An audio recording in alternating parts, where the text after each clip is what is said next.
Hola, buenos días. Muchas gracias por acompañarnos. Gracias, Salvador, Pablo, Fernando, Carla. Gracias por estar aquí. Y a toda la audiencia, muchas gracias. Les recordamos que la sesión va a tener una duración de aproximadamente 45 minutos, seguida de 10 minutos aproximadamente para preguntas y respuestas. Sus preguntas las pueden hacer en el botón inferior de su barra de Zoom que dice preguntas. Sin más, Fer, te cedo la palabra y bienvenidos. Muchas gracias. Es un placer para mí estar acompañándolos en este momento. Igual le doy la bienvenida a nuestros panelistas de lujo, que vamos a tocar tres grandes temas que seguramente serán de gran relevancia e importancia para ustedes. Vamos a abordar temas de amenazas internas, vamos a abordar temas de APTs y por último de biométricos. Sin duda va a ser una charla bastante interesante, pues el tema da para prácticamente hablar todo el día, pero nos vamos a hacer de una manera muy resumida. Entonces, Carla, me gustaría empezar contigo. Bienvenida, buenos días. Y te quisiera preguntar, ¿qué estrategias de prevención pueden ser tomadas ante una amenaza interna? Buenos días, Fernando. Buenos días a todos. Bueno, ante aquellos eventos que pues suponen un efecto negativo dentro de nuestro perímetro interno, pues lo que se conoce una amenaza interna, es necesario, yo creo, establecer que son amenazas que tienen un grado de dificultad de mitigación y de prevención alto, ¿no? Es muy diferente la manera en que uno va a lograr mitigar o va a lograr prevenir la amenaza que una amenaza externa, ¿no? Entonces, además que es necesario entenderlo de la siguiente manera, no solamente provienen del recurso humano, esto es algo muy, muy común, que se puede entender que las amenazas internas pues están ligadas netamente al tema del recurso humano, ¿no? Al eslabón más débil, como lo conocemos. Pero no solamente está ligado a esto, sino también a un tema de fallas de seguridad importantes dentro del perímetro, que si bien tienen una causa relacionada con el recurso humano, sí también van por ese lado. Entonces, estas fallas pueden darse ya sea por omisiones, pueden darse por errores operativos, o pueden darse por una causa ya deliberada, ¿no? Lo que conocemos ya dentro de lo que es la cadena de valor del fraude. Esta amenaza interna la conocemos como un elemento como habilitador dentro de esa cadena. Volviendo al tema, como me consultabas, el tema de la prevención. El tema de prevención es clave, ¿no? El tema de prevención va un tema de capacitación y concientización de este eslabón. Es la causa raíz, hay que atacarla con capacitación y concientización, que son dos temas que van de la mano. Establecer también políticas de conozca a su funcionario. Es si quieres, podemos entenderlo así como una analogía que se hace con la política de conozca a su cliente de esos temas, donde se tiene debido diligencia y debido cuidado, pero con tu funcionario. Hay un tema también, pues, de políticas de menor privilegio. Yo, como empresa, te doy toda la confianza, hago la debida diligencia y la debida implementación de estrategias con el funcionario, pero técnicamente es necesario cerrar el alcance, los privilegios que van a tener los funcionarios. Es un punto que en mi experiencia he podido identificar que, por ejemplo, en el sistema financiero, ya sea un banco, ya sea una empresa de valores o cualquier participante, lidian mucho con este tema del menor privilegio, ¿no? El menor privilegio de la mano de segregación de funciones y control cruzado.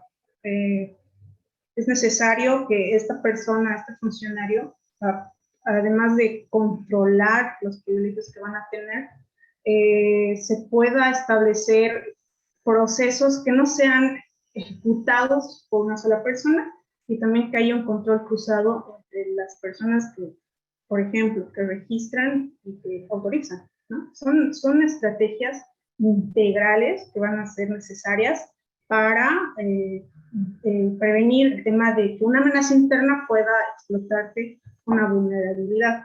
Toda esta implementación en base a una metodología de gestión de riesgos. ¿Y por qué hago hincapié en esto? Porque es necesario evaluar la eficiencia de tus controles. Es necesario que esa eficiencia responda a una identificación correcta.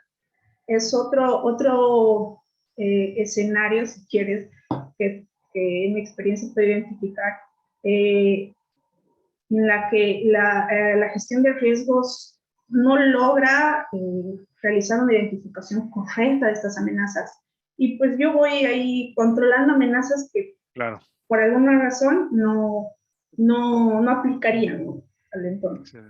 Excelente. No, perfecto. No, muy buena explicación, Carla. Y eso justo nos lleva a hablar ya de ejemplos, ¿no? De cómo se ven y cómo se resuelven. Y para eso me gustaría contar con tu experiencia, Pablo, ¿no? De darnos algún tipo de ejemplos que hablen de esto que muy bien nos explicó Carla. Entonces, ¿nos podrías compartir algunos ejemplos, por favor? Claro que sí, muchas gracias Fernando y gracias por la invitación. Carlos lo decía muy bien, las amenazas internas pueden dividirse ya sea en temas accidentales, o sea, en alguien que cometió un error que internamente pues hace algo mal, pero déjame concentrarme en los que en realidad son una amenaza, que son alguien que lo hace de manera intencional. Y esa intencionalidad tiene que ver con, y también lo dijo muy bien Carla, ¿cómo lo prevenimos? Yo creo que hay 3 cosas que podríamos hacer y se parece mucho con lo que hacemos en la pandemia. Asume que todo mundo está contagiado, por lo tanto, pese a que esté contagiado, tienes que interactuar con él. Entonces, darle los menos privilegios posibles, monitorea todo, ya dijo Carla, hacer autenticación de los usuarios, pero una cosa es la autenticación y otra muy distinta es la autorización de cada acción. La autenticación se da en la puerta de entrada y la autorización se da para cada vez que el usuario o el ejecutivo hace una acción, se compare con el deber ser. Y el tercero es monitorearlo todo de manera que puedas ir cruzando conforme a comportamientos normales. ¿Cuál es el comportamiento normal? Oye, este tipo de usuario debería hacer ese tipo de acción en este horario, desde ese dispositivo, desde esa IP, con ese volumen de transacciones, con distintas características que marquen las reglas del negocio. Y déjame ponerte un ejemplo de esas amenazas internas porque necesitamos ponerlo en contexto. Me tocó hace poquito ir a un evento a ayudarle a un cliente porque uno de sus empleados recibió un correo electrónico diciéndole, nosotros somos un grupo de ransomware y lejos de que el ransomware ahora busque infectarte por alguna vulnerabilidad, le decían, le queremos sacar a tu empresa $5 millones y te ofrecemos a ti $2.5 millones si corres este ejecutable en tu máquina. Pero 2.5 millones de dólares, negocio, ¿no?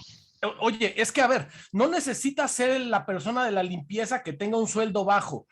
Hay gente Claro. de operativa que tenga un buen nivel, que no haga $2,5 millones en varios años. Entonces, se vuelve un tema bastante complicado que lo que necesitamos es entonces tener los menores privilegios, cruzar las bitácoras, tener un monitoreo constante de las actividades y llevar a cabo actividades que ayuden a tener, por ejemplo, privilegios mancomunados. Si algo es demasiado sensible y alguien puede darle submit a algo, pero entonces que alguien más tenga que confirmar que ese algo sí debe ejecutarse. Entonces, el monitoreo, la reducción de privilegios, el establecimiento de privilegios mancomunados, la menor superficie de contacto, teniendo mayor trazabilidad y menor exposición, y entendiendo por último la motivación de estos, que es ahí donde quiero terminar. ¿Qué podría llevar a esa amenaza interna a amenazarnos, a vulnerarnos? Un empleado molesto, alguien que no recibió el aumento que quería, alguien que la competencia o el crimen lo busque comprar, como el ejemplo que les di. Y cada uno de estos debería ser un caso que analicemos de maneras puntuales para entender ese contexto de cómo hacemos esa gestión de riesgos que mencionaba Carla desde cada una de nuestras organizaciones, porque la solución, pues desafortunadamente no es única y tendremos que hacerla a la medida de nuestra organización. Así es. No, y aparte de eso aplica no solo en temas de información interna de las empresas, aplica también ahora que estamos hablando justo de temas de banca digital y demás, aplica la misma terminología. Es bien importante lo que mencionabas. Siempre uno que crea y otro que autoriza. Y como tú mencionabas, también estas revisiones periódicas para resguardar la información y tener una segregación y un historial, eso es fundamental, ¿no? Pablo, perfecto. Muchísimas gracias. Sin duda es algo que nos abre el tema para la siguiente pregunta con Salvador. Y aquí, Salvador, justo ligándolo a las propias amenazas, en tu experiencia, ¿cómo lo has vivido? Y si nos puedes dar también y compartir tu punto de vista. Pues complementando un poco lo que dice Pablo, ¿no? Podemos tener amenazas internas de diferentes tipos. Incluso pueden ser empleados actuales o pueden ser empleados anteriores que aún todavía tienen acceso a esas cuentas, que no se han dado de baja, por ejemplo. Pueden ser socios comerciales o proveedores externos en la misma compañía, que pueden ser como unas amenazas colaterales que se pueden considerar como amenazas internas, ¿no? A mí me gusta dividir mucho esto de los empleados maliciosos y los empleados negligentes, ¿no? Que son dos tipos de empleados, complementando lo que dice Pablo. Simplemente el empleado malicioso es aquel que quiere acceder o robar datos de la empresa que son datos privilegiados, ¿no? Ese podría ser como un tipo de empleado malicioso. El empleado negligente es aquel que tiene comportamientos desinformados, ¿no? Y que puede ser víctima de mafias que están fuera de la empresa y que le dicen, oye, como lo comentaba Pablo, ¿por qué no ejecutas este ransomware? O puede ser que de cierta forma lo intimiden o o lo hagan hacer cierto tipo de cosas, ¿no? Y esto abre la puerta a que, por ejemplo, un empleado pueda comenzar a ejecutar diferentes tipos de cosas dentro de la empresa, ¿no? Dentro de esto que pueden ser algún tipo de malware o pueden ser, por ejemplo, APTs, ¿no?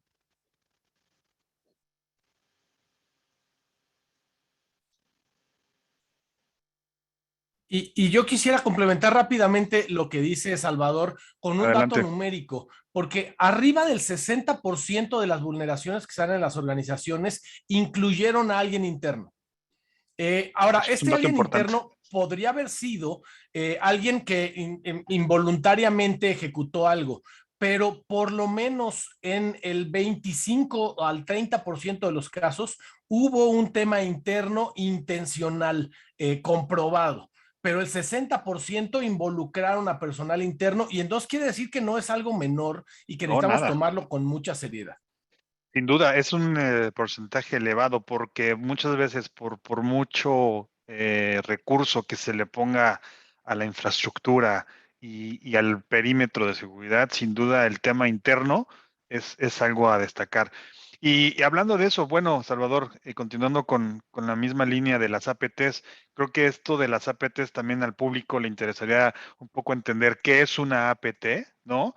La explicación teórica y justo las más comunes, ¿no? Para que en línea a lo anterior, pues puedan contar nuestros participantes y asistentes con información de primera mano y que puedan ejecutar e implementar de manera inmediata. Entonces, adelante, Salvador, por favor. Sí, básicamente una APT pues la podemos traducir como una amenaza avanzada persistente, ¿no? Una amenaza avanzada persistente es aquella tecnología o virus, malware, dependiendo de cómo lo manejemos, dependiendo del concepto, que suele instalarse dentro de las instalaciones, dentro de la empresa de forma, por mucho tiempo, ¿no? Normalmente, anteriormente veíamos ataques donde un tipo de ransomware, por ejemplo, simplemente se corría y todo se quedaba bloqueado. Una amenaza persistente básicamente lo que trata es robar información y quedarse de forma que no sea detectable por mucho tiempo para seguir robando información o datos de la empresa. Esto lo podemos ver incluso no solo a nivel corporativo, sino lo vemos ya a nivel gobierno, este tipo de guerras que tenemos cibernéticas entre diferentes tipos de países. Y entre los más comunes o equipos más comunes que se dedican a hacer este tipo de APTs, por ejemplo, tenemos países o equipos del lado de China, Ucrania, ¿no? Rusia, donde los nombres van desde Mavaldo, Casbaineiro, Grandoneiro. Tenemos diferentes tipos de nombres relacionados a este tipo de APTs. Incluso MetabaseQ encontró el Janeleiro, una versión especializada para banca en México, ¿no? Que igual se hizo un reporte especial que por ahí se recompartió a todas las organizaciones. Lo importante de los APTs es cómo atacan. Utilizan técnicas que no están documentadas o que son también conocidos como Zero Days, técnicas que no se encuentran fácilmente en Internet para hacer este tipo de ataque. ¿Cómo inicia este tipo de ataque? Normalmente es por medio de un spear phishing. Un spear phishing es básicamente generar un correo electrónico, decirlo de esta forma, pero de forma muy inteligente, ¿no? Imaginemos que un miembro de la organización va a ir a Chicago, por ejemplo, ¿no? Y comenta en sus redes sociales, ¿sabes qué? Voy a ir a Chicago mañana. Y entonces los delincuentes pueden obtener esa información, generar un correo y mandárselo. Oye, soy tu primo que sé que vas a ir a Chicago, te voy a mandar este link con esta información para que des un clic aquí, ¿no? Este correo inteligente hace que esa persona crea que realmente tal vez es su primo por toda la información que tiene y comienza esa etapa para poder correr o instalar este APT. Después viene la parte de la ejecución, que básicamente es ejecutar un ejecutable o algún tipo en un pequeño link que le dan por ahí, dan un clic y comienza ejecución que puede ser incluso a nivel de navegador. Después de esto comienza la persistencia, que básicamente es poder quedarnos en la máquina sin ser detectados, ¿no? Comienza después la evasión de todos los medios de seguridad que se pueda tener dentro de la empresa.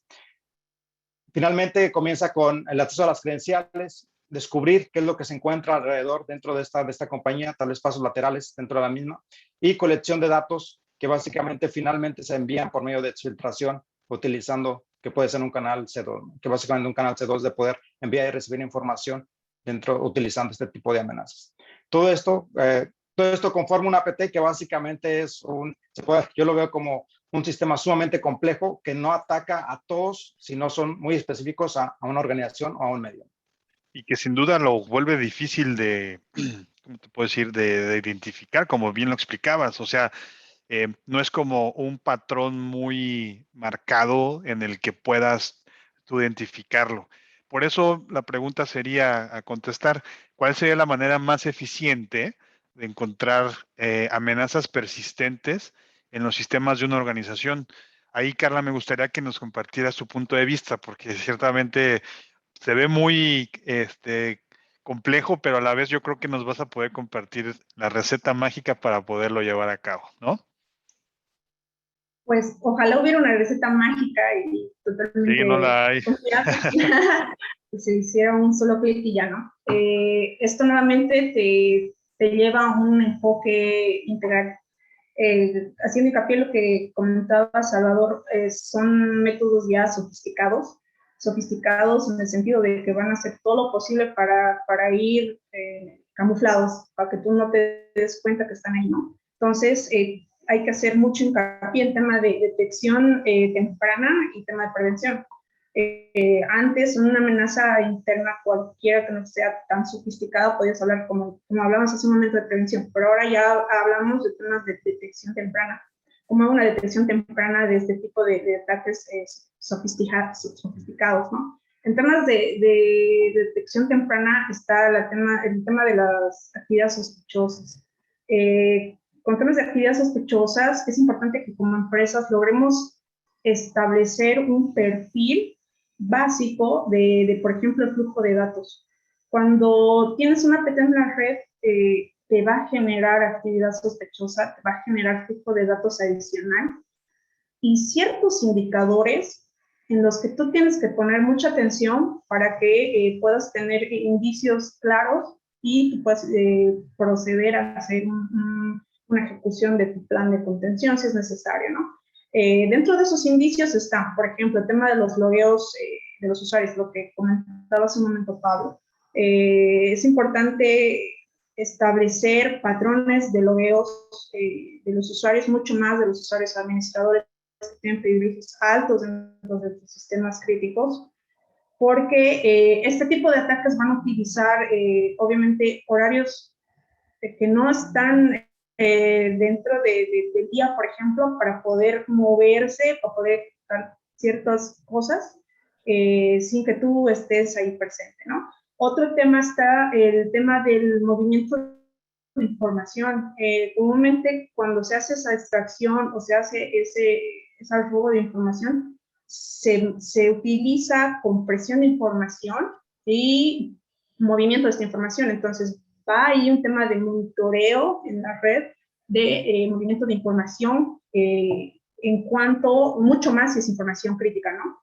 Hay justamente herramientas no automatizadas, ¿no? Que ya están utilizando temas de machine learning para poder hacer un análisis de tráfico a ese nivel y que tú puedas tener indicadores claros para el tema de la detección temprana. Otro tema de detección temprana está en la punta del ovillo, como comentaba Salvador, son las campañas de street phishing. Estas campañas no son altamente comunes.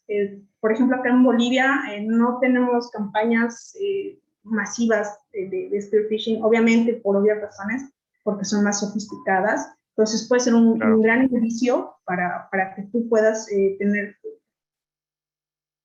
ya atención en que puede haber una APT en tu red. Finalmente está el tema de monitoreo a la actividad, cualquier fluctuación que pudiera existir en ese perfil de flujo de datos en tu red. Ok, perfectísimo. No, pues mira, yo creo que esto al final de cuentas, como te decía, hay nada más el comentario de la receta, pero sin duda más bien yo creo que es a partir de cómo vamos aprendiendo en ir detectando estos patrones, pero con ya una base muy, muy específica de conocimiento, ¿no? Entonces yo creo que lo que acabas de complementar es algo que a nuestra audiencia les va sin duda a ayudar muchísimo. Y acá los invito a hacer una pequeña pausa para invitarlos a mandar sus preguntas. Ya tenemos algunas aquí en la barra, entonces por favor, conforme vayamos progresando en la sesión, siéntanse en la libertad de mandárnoslas y al finalizar vamos a irlas respondiendo adecuadamente. Muchas gracias, Carla. Y entonces, Pablo, en línea y para concluir el tema de APT, los mecanismos, yo creo que en las organizaciones, mencionabas tú al inicio, es súper importante el establecer patrones, el revisar continuamente sus políticas, pero tú, desde tu punto de vista, ¿cuál es esta importancia, no? Me gustaría que también nos compartieras desde tu punto de vista y de tu experiencia esta forma de controles y de mecanismos.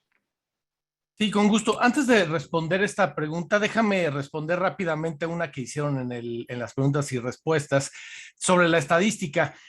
La estadística que les di hace un momento es una estadística que tanto y coincide a nivel global y también a nivel nacional. Publicamos en la Asociación de Internet este año el primer estudio de ciberseguridad en México y fueron parte de los resultados. Entonces son estadísticas locales.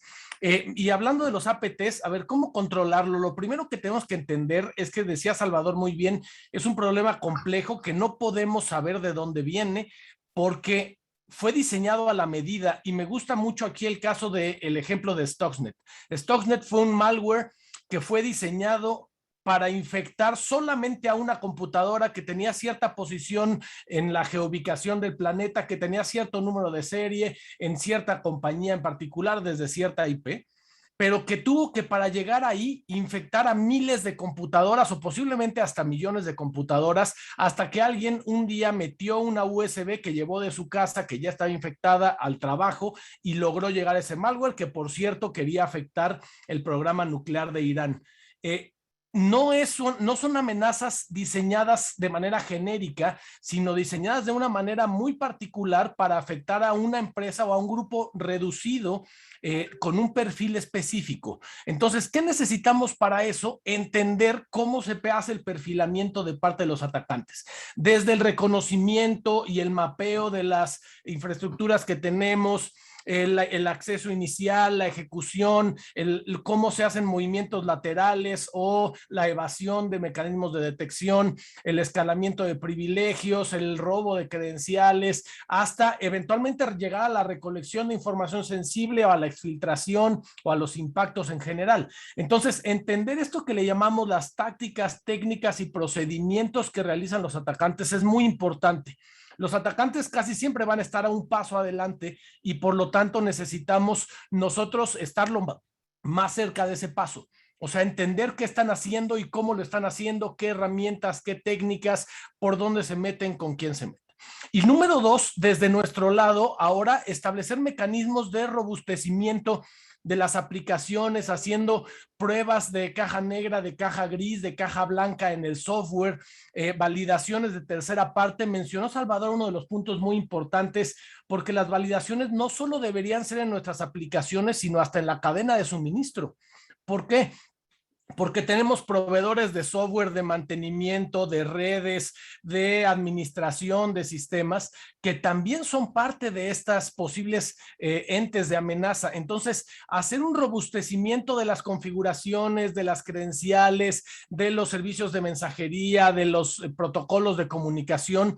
Y luego ya lo mencionaba hace rato para el tema de las amenazas internas, teniendo mecanismos de detección para monitorear el tráfico, el tipo de usuario, los horarios, las plataformas, los procesos, las transacciones, autenticar a los usuarios, autorizar sus actividades. Y después llevar a cabo una compartimentalización de los aspectos operativos de red, de desarrollo, para aislar los entornos que no necesitan tener comunicación unos con otros. Y es más, en algunos casos, hasta implementar prácticas de las que le llaman de engañar a los atacantes. Hay estas técnicas de honeypotting o buscar mecanismos de cómo el atacante está intentando entrar a mi sistema, detectar esas tácticas, técnicas y procedimientos ya en mi sistema y después, ahora sí, hacer las técnicas de mitigación de cada uno de los elementos que vimos en nuestra red. Entonces, si se fijan, al final, como decía hace rato, no hay una solución única. Necesitamos tener una estrategia integral que venga desde el robustecimiento de nuestras aplicaciones, haciendo pruebas y pruebas en el software, en los protocolos, en los lenguajes de programación, en los frameworks. Tenemos, por ejemplo, una política de desarrollo seguro para saber qué framework se puede utilizar, qué tipo de librerías, cuáles son las características de un desarrollador que voy a incorporar su código a mi código. ¿Qué necesita tener? Certificaciones, validaciones, haber pasado por una revisión de pares, haber pasado por una revisión de código. Ese tipo de elementos son los que tenemos que cuestionarnos antes de incorporar un elemento de un tercero a nuestro sistema. Claro, y sobre todo mencionabas el hacer una revisión organizacional y que muchas veces no debe de ser solamente dirigida o implementada exclusivamente del área de IT, ¿no? Debe de ser un tema en conjunto con el resto de las áreas, es decir, tesorería, contabilidad, o sea, las áreas de todas las empresas que la toma decisión, para que no sea solo una implementación aislada, ¿no? Sea también una decisión en conjunto. Y es que pasa algo, porque la tecnología que hoy le llamamos tecnologías de la información, en realidad de estas tecnologías ya no solo depende información, es más, hoy ha evolucionado a tener estas OT, Operation Technologies, ¿no? O sea, tecnologías que fomentan y apoyan la operación. Entonces, no es un tema de TI, sino es un tema de toda la organización. Organización, sí. Y ahí, Carlita, ¿tú quisieras agregar algo más? Sí, complementando eso, Fernando, ya una tendencia que hemos escuchado mucho es el tema de la seguridad a medida, ¿no? Es un tema que está yendo como que transversal a todos los procesos, no solamente, como dice Pablo, no solamente va a ser TI, no solamente va a ser el tema de desarrollo, no solamente es un enfoque en el que ya la seguridad va desde el desarrollo, va desde el principio, desde el inicio, de manera que todas las posibles fallas que puedan tener se puedan encontrar, sean a lo mínimo reducidas, ¿no? Sí. Al final, yo creo que puedes tener otro tipo de contramedidas, al final, como indican, pueden hacerse validaciones de pruebas de código, etcétera, pero ya el diseño inicial nace con ese tema de seguridad. Es el tema de seguridad ya a medida. Correcto, muy bien, excelente complemento. Y nos acercamos a la recta final, al último tema que queremos abordar, y ahí también vamos a ligar la pregunta que nos están haciendo, porque justamente vamos a hablar de la parte de biométricos. Y quisiera regresar contigo, Pablo, porque sin duda biométricos es lo que está en un auge impresionante en los últimos años, adicional a la parte de tendencia de digitalización. Entonces, yo te quiero preguntar, porque biométricos también de repente es medio estigmatizado, ¿no? O también existe todavía mucho miedo de que si me roban mis datos, que si no me los roban, en fin, hay como muchos miedos. Entonces, yo te diría si nos puedes compartir desde tu punto de vista de la parte de seguridad biométrica, ¿cuáles son esos como miedos o estigmas a los que debemos de enfrentarnos y entre todos, pues, hacer frente? Sí, hay varios miedos y los miedos surgen no en balde, porque la verdad es que sí ha habido malas implementaciones en el pasado de aspectos biométricos. ¿Por qué? Y les voy a poner un ejemplo bien sencillo. Nosotros, ¿para qué recabamos una huella digital? La queremos recabar para compararla en futuras ocasiones y saber si esa misma huella digital es la de la persona que dice serlo, o lo mismo con el iris, con el rostro, o con cualquiera de los demás biométricos que nos puede ocurrir, en la oreja, el flujo de la sangre, lo que quiera. Cada uno de esos es un aspecto que determina de manera irrepetible a una persona. Pero no necesitamos una foto en alta definición del rostro de una persona para hacer ese reconocimiento, y ahí vienen las malas implementaciones del pasado. Hoy las guías nacionales e internacionales, por ejemplo, en México tenemos una guía que por cierto me gusta bastante del INAI para el tratamiento de datos biométricos, que dice que no se debería recabar una imagen en alta definición del biométrico, sino un patrón biométrico. le llaman las minucias del biométrico. ¿Cuál es? Si fuera el rostro, es la distancia entre los ojos, el ancho de las cejas, la distancia entre la nariz, los párpados, los pómulos, los labios. Y entonces seguramente habremos visto todas estas imágenes que se ve como una retícula enfrente de la cara y se ven como puntitos que miden pixeleada. distancias. De tal manera que al final no estás recabando una imagen que pueda servir para suplantar la identidad de la persona, pero sí para volver a compararla contra el mismo patrón biométrico. Y eso se puede hacer con el iris, con la sangre, con las huellas, con el rostro, de tal manera que al recabar un patrón biométrico se haga de una manera segura, que se almacene, y al final solo vas a almacenar lo que le llamamos un hash, o sea, un hash que es una huella digital,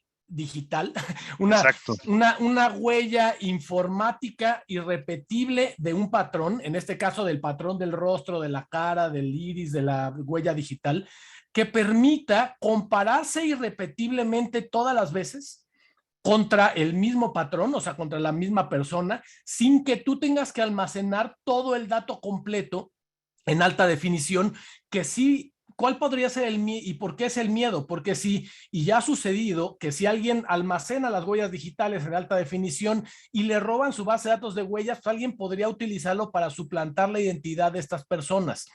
Pero si te roban el patrón y tú ese patrón lo hiciste almacenado de una manera segura, y es más, le llamamos en el argot que lo guardaste con una sal, o sea, le pusiste tu receta secreta de cifrado, entonces nadie más va a poder utilizarlo para otro fin que no sea la comparación en tu sistema. Y esto, la verdad es que hoy hay mecanismos muy robustos para hacerlo, de tal manera que los patrones biométricos se almacenen, se procesen, se transmitan de manera segura, cifradas y a través de hashes, para que no puedan ser utilizados para otro fin que no sea la comparación, como lo mencionamos hace un momento. Excelente, ¿no? Pues muy claro, y la verdad es que esto da para todo un día de sesión, pero conscientes del tiempo me brinco con Salvador para preguntarle justo en línea de lo que menciona Pablo, una definición sencilla de qué es seguridad biométrica y cómo ha ido evolucionando, Salvador. Yo creo que eso es algo que vale la pena resaltarlo, y también cómo esto se adaptó a la banca, ¿no? Porque recordemos que de repente el biométrico fue en la fase inicial hace bastantes años solo como para accesos en algunas aplicaciones móviles, etcétera, pero poco a poco fue tomando una fuerza impresionante a tal grado que ya está implementado ya desde hace tiempo en la banca. Entonces, compártenos tu punto de vista, Salvador, por favor. Sí, complementando lo que dice Pablo, ¿no? Normalmente nosotros conocemos los datos personales como el oro negro, ¿no? Dentro del Internet. Creo que para mí los datos biométricos son como esos diamantes de la reina, ¿no? Que todos quisieran tener para poder hacer algún tipo de espufeo de datos de alguna otra persona, ¿no? Pero como bien lo dice Pablo, realmente los datos biométricos a nivel de seguridad son sumamente importantes, pero yo quiero recalcar que estos datos biométricos se pueden utilizar con tecnologías que ya implementamos, ¿no? Como un segundo factor de autentificación podría ser. Podríamos utilizar datos biométricos para validar un usuario, pero al mismo tiempo podríamos utilizar el PIN, por ejemplo, o una contraseña o algo más que nos permita realmente verificar esa persona. No solamente utilizar una huella dactilar o un rostro, un iris o cualquier otro tipo de dato biométrico. Una cosa importante muchas veces es la implementación, como bien lo comentó Pablo, ¿no? Realmente todo está en eso. Por ejemplo, le preguntas a una persona que se dedica a seguridad de datos biométricos y le puedes preguntar, oye, acerca de los lectores de huella dactilar, ¿no? Y ellos no saben la diferencia entre un lector de huella dactilar óptico, de digital de capacitancia o de digital ultrasónico, ¿no? Que cada uno cuenta con sus características propias de cómo va a obtener la huella dactilar de una persona. Uno que puede ser por luz, otro que puede ser por medio de corriente eléctrica dentro de la huella, y otro que básicamente es como de estos teléfonos que tú pones tu huella digital sobre la pantalla, ¿no? Y que realmente sobre la pantalla estás tomando esta huella. Todo esto va conforme el hecho de cómo se guardan o cómo se crean esos moldes. Yo le llamo moldes, así como Pablo lo menciona de una forma diferente, pero realmente estos moldes de huellas digitales o de rostros, ¿no? Que lo podemos ver implementados ya en sistemas de pagos. Por ejemplo, Apple maneja mucho estas imágenes en tercera dimensión sobre tu rostro para hacer pagos, no solo en línea, sino para hacer diferentes tipos de validaciones, ¿no? y que lo vemos de forma muy constante, por ejemplo, en Estados Unidos. Y se utiliza para hacer, no solo para poder acceder al dispositivo, sino que quieres hacer un pago y simplemente con pasar tu rostro te genera un Lo token ejecutas. para hacer una transacción, ¿no? ¿Cuál es el punto importante aquí? Para mí el punto más importante sobre la seguridad utilizando biométricos es utilizarla como un segundo factor, no utilizarlo como un factor primordial o solamente ese factor para poder hacer esta verificación, sino utilizarlo como una parte complementaria a todo lo que ya tenemos de forma establecida, ¿no? Correcto. No, muy importante lo que nos mencionas y sobre todo las aplicaciones que hoy por hoy ya están evolucionando, ¿no? Y eso me lleva al último punto con Carla desde tu experiencia y sobre todo también viendo esta regionalización que estamos hablando. ¿Con qué otras medidas de ciberseguridad se deben complementar los filtros biométricos, Carla? Bueno, Fernando, entendiendo que este método de autenticación no solamente se limita ahí, ¿no? Lo que comentaba Pablo es también un método de autorización en pagos digitales muy usado en Latinoamérica, por tanto, ya se ha hecho mucho énfasis en las fallas que han empezado a tener este método de autenticación. No solamente en el dispositivo que te captura esa información, sino en la manera de implementación que comentaba Salvador. Es por eso que ya hay estándares de seguridad que están solicitando y imponiendo, se podría decir, lo que comentaban, que es el múltiple factor de autenticación, ¿no? Es una estrategia, es un mecanismo que necesita mucho de un análisis, dado de que esta implementación de este método va a depender de cuánta usabilidad puedes quitarle a tu usuario para poder implementar mayor seguridad. Me refiero a el múltiple factor de autenticación te va a pedir que puedas utilizar más de un factor hasta 3, ¿no? Entonces, lo que decíamos es algo que tú conoces, es algo que tú sabes, conoces, algo que tú tienes y algo que eres. Dentro de lo que tú eres, entraría el tema de la biometría. Pero si tú lo complementas con otro factor, por ejemplo, no sé, algo que tú tienes, un token, por ejemplo, entonces el nivel de seguridad aumenta. Entonces la biometría es complementada.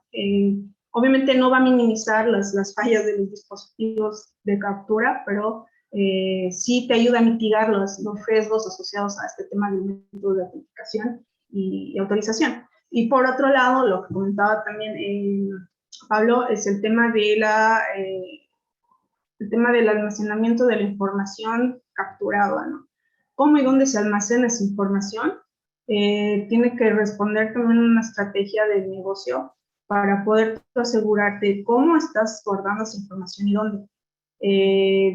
Ahí entra de por medio muchísimo temas de proveedores, porque los proveedores son comúnmente los que, por ejemplo, desarrollan la aplicación. Hay otro proveedor, por ejemplo, no sé, en temas de la implementación que complementan a niveles de APIs, etcétera. Entonces, se da un enfoque integral que tiene que tener un objetivo claro, que es el asegurar mediante cifrado esa información, ya sea almacenada local, ya sea almacenada en un server, ya sea almacenada en la nube, pero que va a complementar este tema de la seguridad de esa información. Excelente. No, pues muchas gracias. Y eso justo lo conectamos a una de las preguntas que nos están llegando. Por favor, siéntanse en la libertad de mandárnoslas aquí por el chat o por la sección de preguntas y respuestas. Por favor, ¿nos puedes ayudar, Carla, con la pregunta que dice, ¿es más seguro usar iPhone para tener ahí las aplicaciones bancarias y tokens?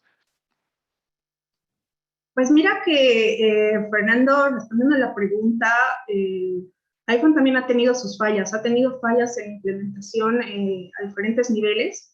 Entonces, el poder determinar si es más seguro que otro tipo de, otra marca, por ejemplo, de otro proveedor, es, se podría decir, un tanto adelantado. En temas de aplicaciones es necesario entenderlo de que no importa si tu aplicación va a estar en un iPhone, no importa si va a estar en un Android, no importa el dispositivo. Obviamente se generan otros riesgos en ese dispositivo, pero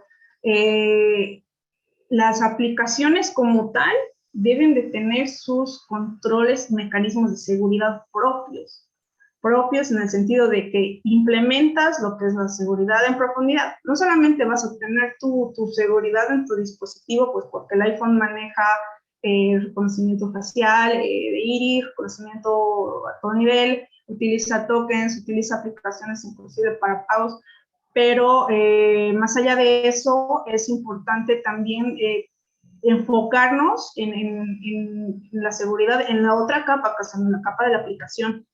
Las aplicaciones son las que es necesario identificar las fallas para poder minimizarlas. Perfecto. No, y eso también aquí nos ayudó a complementarlo, Rigoberto. Muchas gracias por eso. Yo creo que al final no hay como un sistema infalible. Siempre hay cosas buenas y cosas malas en las aplicaciones. Entonces, sin duda, el chiste yo creo que es elevar el parámetro de control, tanto personal como empresarial, y con eso automáticamente tienes más protección, ¿no? Así lo podríamos ver de esa forma. Muchas gracias, Carla, por ayudarnos a contestar esta pregunta. Y si pasamos ahora contigo, Pablo. Sí, yo quiero agregar rapidísimo algo de lo de los dispositivos. Y es que Adelante, por más favor. allá de que si iPhone o no iPhone, creo que lo que necesitamos entender es que no sirve de mucho tener un iPhone en la versión 4 del iOS. Lo que necesitamos es tener un dispositivo actualizado en las versiones más recientes que ya corrigieron las vulnerabilidades conocidas. Eso es importante, sea iPhone o sea Android o sea el que sea.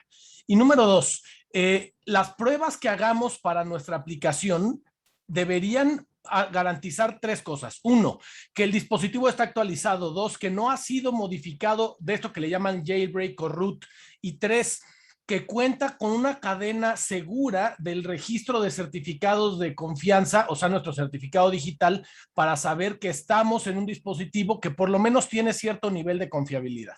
Y luego, hablando de lo de la CNBB, que por ahí preguntaban también qué regulaciones hay, en 2017 y 2018 la CNBB modificó la circular bancaria para considerar el tema de recabar datos biométricos y después aclarar sobre qué datos y cómo se deberían recabar, y hay que tener pues cuidado por lo que mencionaba ya hace rato de recabar patrones biométricos y no solamente los datos así en bruto. Y es más, el año pasado todavía publicó la circular, más bien la CNBB, un complemento, un comunicado de prensa sobre el tema de los datos biométricos, que por ahí se los puedo compartir si gustan después en redes sociales. Perfecto, excelente. Bueno, y igual, tomando la palabra, Pablo, los riesgos que podría detectar al momento de un onboarding digital, también que nos Sí, hace Eduardo Ramírez. a ver, el onboarding digital tenemos que entender que uno de sus objetivos es autenticar a la persona, no al usuario. Es una cosa muy distinta que después vamos a cambiar en nuestra forma de trabajar. Normalmente lo que hacemos en un sistema es autenticar a un usuario y asumimos que ese usuario es cierta persona a la que le designamos ese usuario. Pero al momento del onboarding, lo que estamos buscando no es autenticar al usuario, sino a la persona, y entonces asegurar de alguna manera mecanismos para que la persona sea aquella que dice serlo, son adecuados. Y en México, por ejemplo, tenemos mecanismos que se pueden interconectar con, hay una base de datos del INE que puede cruzar datos con el de la credencial de lector y con el registro nacional de lectores, y que se puede consumir para autenticarlo con la persona, o hay distintos otros mecanismos de reconocimiento facial o algunos otros, o sea, podría haber varios, no quiero extenderme demasiado, pero el punto del onboarding, para mí, la clave es, estamos autenticando no a un usuario, sino a la persona para registrarlo. Y entonces la clave Correcto. es compararlo con una fuente confiable de información.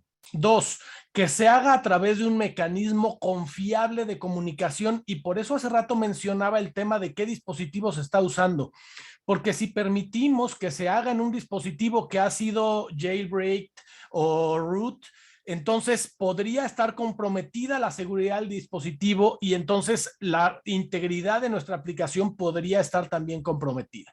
Y tercero, establecer reglas adecuadas de cuáles son los criterios y el nivel de riesgo que queremos asumir sobre la falibilidad del proceso de autenticación de la persona. Ningún proceso va a ser 100% infalible y entonces necesitamos saber un perfil de riesgo aceptable según el tipo de beneficio que necesitamos. Obviamente los procesos más confiables son más tardados y hasta podrían algunos considerarse engorrosos para el usuario, y entonces dependiendo del costo-beneficio que esto tiene para nuestra organización, estableceremos algún mecanismo para esto. Muchas gracias. Adelante.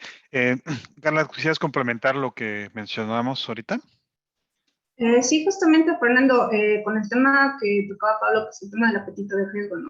Ahí va un tema del conflicto que les hablaba con la confianza que tú tienes que darle al usuario para que te pueda brindar ese tipo de información. Es importante el poder identificar los mecanismos de autenticación, por ejemplo, en las aplicaciones bancarias.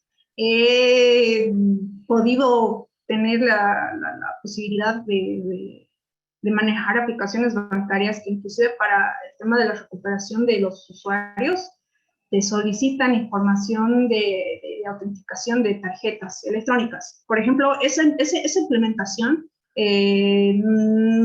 conlleva una serie de riesgos adicionales que no deberían de ser asumidos, no deberían de ser puestos en tela, ya que yo como usuario no debería de tener la obligación, podría decir, o la necesidad de colocar ese tipo de información. Entonces, es la implementación, el diseño, por ejemplo, de ese paso tan sencillo que es la recuperación del usuario y contraseña, ese flujo que tú le vas a brindar a tu usuario, a que tenga confianza de decir, bueno, sí, yo te voy a dar cierta información, es el que debe de analizarse y evaluarse.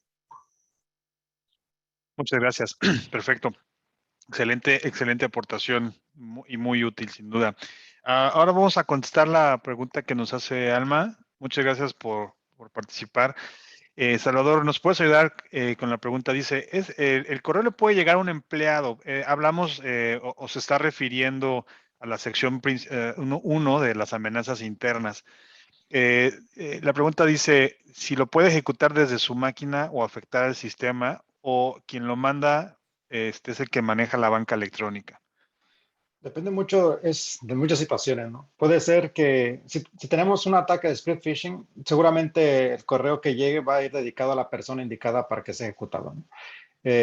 Dentro de esta ejecución o dentro de, ya sea si es una APT o demás, va a depender mucho de cómo esté configurado, ¿no? Porque se pueden hacer pivoteos, ¿no? En la red. La idea principal es que se ejecute y de ahí en fuera seguirse moviendo dentro de la infraestructura, ¿no? Dependiendo de qué recursos quiera tocar o hacia dónde quiera llegar.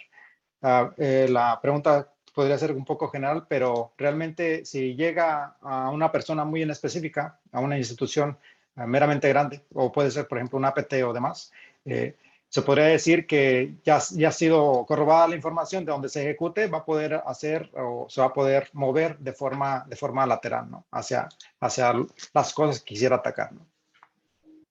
Ok, y yo creo que ahí en línea a eso mencionábamos lo de las cadenas de proveedores, ¿no? De cómo se puede convencer a la cadena de proveedores a realizar prácticas seguras al momento de construir sus apps. Ahí si quieres también, Salvador, para hilar, porque va más o menos a lo misma idea. Creo que cuando ya tienes una propuesta o tienes una forma de trabajar de forma segura a nivel interna, la puedes ampliar hacia todos tus proveedores, ¿no? No solo se trata de que tú la sigas internamente, sino que puedes ayudar a tus proveedores a que también la sigan para tener un ambiente seguro, no solo internamente, sino todas aquellas personas que puedan dar daños colaterales a esa empresa, ¿no? Ok, perfecto. Una pregunta más, nos da tiempo todavía. Nos dicen, para hacer transferencias bancarias, ¿es más seguro desde una computadora más navegador o desde una app en mi celular? Tú lo mencionabas, Carla, hace unos instantes. ¿Por qué no me ayudas a complementar esta pregunta? Claro que sí. Bueno, ya complementando lo anteriormente dicho, no es el medio el que estamos ahora evaluando, ¿no? Prácticamente todo canal se han identificado sus vulnerabilidades, las fallas, hay ataques de Zero Day a los propios navegadores a nivel de hardware. Entonces, un poquito el nivel de seguridad, el concepto, la implementación del mecanismo de mitigación tiene que ser elevado, no a dónde estoy accediendo, si es un browser o si es una aplicación móvil, sino más que todo a otras aristas, es decir, a nivel de la aplicación, el tema de autenticación, el tema de monitoreo, el tema de, inclusive, complementando un poco lo que comentaba hace un momento Salvador, es el tema de la cadena de suministro. ¿Cómo yo obligo no obligo, ¿no? Sino yo como le pido a mi proveedor que colabore con la seguridad, ¿no? Hay muchos proveedores pues que no mantienen los mismos niveles de seguridad, entonces el límite entre la definición de tu esquema de seguridad va a estar muy bien definido, tiene que estar muy bien definido, hasta dónde llega tu responsabilidad, hasta dónde llega la responsabilidad con la implementación de controles, establecer una matriz de responsabilidades, ¿no? Estableciendo hasta dónde se llega a ese establecimiento de mecanismos de control y dónde comienza el lado del proveedor. Obviamente es un trabajo conjunto, ¿no? Pero volviendo a la pregunta, ¿no? Nuevamente no es el tema de... Correcto. Sí, no es el tema del canal, sino el tema de cómo está establecido los mecanismos de control. Aquí en México la CNBV establece diferentes factores de autenticación. De hecho, los cataloga del 1 al 4. Así que eso es lo que realmente se tienen que fijar. No tanto si es una app o desde el escritorio. Más bien es el factor de autenticación. Así que excelente. Muchas gracias, Carla. Y tenemos la última pregunta que habla de cómo mitigar el daño en un onboarding digital. Yo creo que aquí me podrías ayudar, Pablo, a dar respuesta a esta pregunta. Sí, definitivamente. Y quiero ligarlo con ese punto del dispositivo, porque ya lo ponía hace rato. O sea, al final el onboarding lo estamos haciendo para hacer una balanza costo-beneficio entre el perjuicio o la carga administrativa que le ponemos a un usuario para hacer fila en una sucursal, sacar un turno, moverse y hacer todo esto, contra la facilidad que tiene el hacerlo digitalmente, pero que también tiene mayor riesgo. Y hay que considerarlo, sí tiene un mayor riesgo, porque va a ser muy difícil que puedas tener el mismo nivel de autenticación de la persona que está enfrente. Pero hay algunos mecanismos que nos ayudan para evitar ese riesgo en el onboarding digital. Por ejemplo, que haya mecanismos que detecten que la persona está en vivo. La mayoría de los onboarding digitales hacen que la persona se mueva, parpadee, se ría. También hable, establecer próximamente van a decir que brinques, ¿no? Que brinque, de cuál es el comportamiento esperado del usuario desde la geoubicación, o sea, ¿está en el lugar que debería estar o no? ¿Lo aceptamos desde cualquier parte del mundo o solo lo aceptamos desde cierta demarcación a la que se supone que está afiliado el usuario? Analizar los patrones de comportamiento de esa persona y luego pues se pueden hacer onboarding digitales por niveles para ir liberando umbrales de transacciones dependiendo de ciertos otros comportamientos que ya fuimos validando del usuario. Y luego sobre el dispositivo, ya mencionaba hace rato que la aplicación sea consciente de su entorno. O sea, nuestra aplicación puede detectar si el dispositivo ha sido alterado, si el sistema operativo fue alterado, si hay mecanismos de bugueo o de ingeniería inversa corriendo en el dispositivo, si puede haber alteración del certificate binding, o sea, de los certificados que están instalados en el dispositivo. Ese tipo de elementos o la detección de captura de pantalla, de teclados no autorizados que capturen lo que se teclea. Todo esto debería ser algo que esté en nuestra aplicación para hacerla consciente de si está corriendo en un entorno seguro, para hacerlo en manera resumida, o está en un entorno agreste y que posiblemente mejor no corra el proceso de onboarding. Correcto. Muchas gracias. Una valiosa aportación. Por ahí la última pregunta la hacían de los factores de autenticación, al menos para la parte de México, el factor de autenticación los diferentes factores de autenticación lo pueden encontrar en el capítulo 10. Es una información pública, eso no es de carácter restringido, es la ley y es el capítulo 10 de la Comisión Nacional de Banca de Valores, del artículo 115. Entonces, ahí sin ningún problema pueden consultar lo que la regulación, al menos en México, especifica. Me imagino que en Perú, Carla, debe ser algo muy similar. En realidad, sí, Fernando, va por un tema de regulación acá por parte del Banco Central en tema de transacciones y transferencias electrónicas. Ellos sí han puesto bastante regulación en cuanto a los mecanismos de seguridad. No están establecidos a un nivel muy específico, pero sí tienen ese objetivo, ¿no? El objetivo de que se tiene que tener mecanismos específicos para la autenticación. Yo quería complementar un poquito este tema no importa, justamente he visto un caso reciente con este tema, inclusive si el dispositivo fuera lo necesario, seguro, la aplicación tuviera sus mecanismos de seguridad, el usuario también juega un papel importante en este tema de autenticación. ¿A qué me refiero? Si yo tengo una aplicación que tiene mecanismos de seguridad con implementación completa, se tiene, como decía Pablo, controles para el tema de los dispositivos, etcétera. No va a servir de nada si el usuario mantiene, por ejemplo, su usuario y contraseña con una captura de pantalla en el teléfono o en su lista de contactos.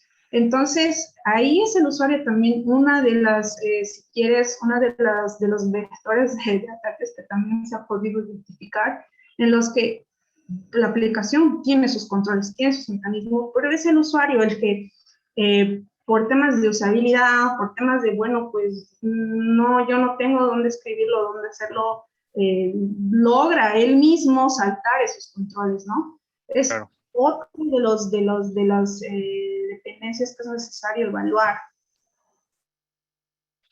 Perfecto, muchas gracias. Pues miren, se nos terminó el tiempo. Fue una charla súper entretenida, súper dinámica y principalmente interesante, donde pudimos compartir a nuestro público asistente información de primera mano para poder implementar en sus organizaciones. Les recordamos que módulo 2 de ciberseguridad para ejecutivos tiene más módulos. Les invito a buscar en las redes sociales de Metabase Q y de HSBC el link para que se registren. Todavía hay más sesiones por atender en los próximos días. Y al finalizar todas las sesiones, a partir de noviembre se van a poner las grabaciones y el material en dichos sitios públicos, ¿no? Les agradezco enormemente, Carla, Pablo, Salvador, por ser panelistas y por compartir sus experiencias y principalmente aportar su granito de arena para entre todos seguir incrementando la concientización de la ciberseguridad, que sin duda ya llegó para quedarse y cada vez tomará más impulso, ¿no? Les agradezco, cerramos hasta aquí la sesión y que pasen un excelente resto del miércoles. Muchísimas gracias. Muchas gracias Hasta luego. por la invitación. Muchas gracias. Un gusto. Muchas gracias.